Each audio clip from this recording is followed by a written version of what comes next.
Time is money, and unless the app you depend on is embedded in Shopify or built for Shopify, you'll have to search for it every time you log into your Shopify admin. If the app is embedded, you can simply open the app and look for the little thumbtack icon, usually on the top right, or sometimes on the sidebar to the left, and select it. But what if your app opens in a new tab outside of Shopify? Well, there's a workaround, albeit a little unconventional, and you're going to need fast fingers for this one. First, go into your theme customizer, select your app embeds, select the app you'd like to pin.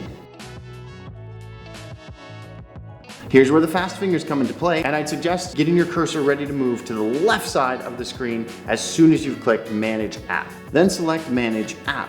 For a brief moment, you'll see a little thumbtack icon appear on the app in your Shopify admin. Click it. Now you have your app neatly pinned in your admin. Don't forget to subscribe for more tips, tricks, and Shopify goodness.